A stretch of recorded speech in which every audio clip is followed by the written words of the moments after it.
జీవితంలో ఏది ఎదురైనా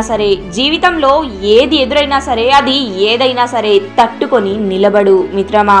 ఈ జీవితం అనే ప్రయాణంలో ఎన్ని ఎదురైనా సరే ఎదుర్కో, అంతేకాని జీవితం అనే ప్రయాణంలో ఎన్ని ఎదురైనా సరే తట్టుకొని నిలబడు, అంతేకాని ఏది ఎదుర్కోకుండా అలా చేతకాని వాడిలా అలా కూర్చోకు మిత్రమా. నీ జీవితంలో ఏదైనా చెడు జరిగింది అని అంటే అది మంచికే, అది గుర్తించు. ఎందుకంటే ఆ చెడు తర్వాత మంచే కాబట్టి నీ మంచి కోసమే ఈ చెడు అని గుర్తించు మిత్రమా.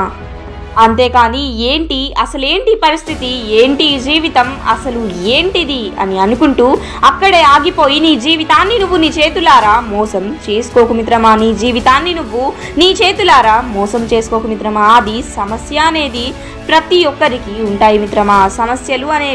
ఈ సమస్యలు అనేవి ప్రతి ఒక్కరికి ఉంటాయి మిత్రమా. ఈ సమస్యలు లేని వారెవరు ఉండరు. కానీ ఆలోచన అనేది మంచిగా ఉంటే ఈ సమస్యలని ఎదుర్కోవచ్చు. ఈ సమస్యలు అనేవి కూడా రాకుండా ఉంటాయి.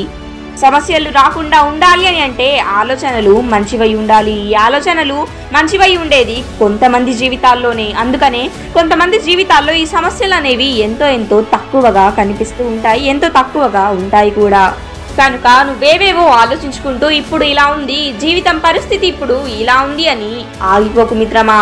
ప్రతి దానికి కూడా తట్టుకొని నిలబడు, ప్రతి పరిస్థితిని కూడా ఎదుర్కో, ప్రతి పరిస్థితుల్లో కూడా నువ్వు ఆ పరిస్థితులని తట్టుకొని నిలబడు.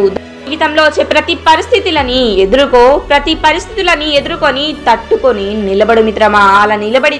అలా నిలబడగలిగితే జీవితం ఎంతో అద్భుతంగా ఉంటుంది. ఇక చాలు, లేచి యుద్ధంలో సైనికుడిలా పోరాడు. ఈ యుద్ధంలో సైనికుడిలా పోరాటం చెయ్యి మిత్రమా. ఈ యుద్ధంలో పోరాటం చెయ్యి. నీ కోసం, నీ జీవితం కోసం, నీ భవిష్యత్తు కోసం ఓర్పుతో తట్టుకొని నిలబడు. ప్రతి పరిస్థితికి కూడా ఎదుర్కొని తట్టుకొని నిలబడు మిత్రమా. అంతే చాలు జీవితం అద్భుతంగా ఉండేందుకు. ఎల్లప్పుడూ కూడా ఓర్పుతో ముందుకు వెళ్ళు. Thank you for watching this video. ఇలాంటి మరిన్ని మోటివేషనల్ వీడియోస్ అండ్ కోట్స్ కోసం మన ఛానల్ని సబ్స్క్రైబ్ చేయండి. ఈ వీడియోని అందరికీ షేర్ చేసి లైక్ చేయండి. Thank you.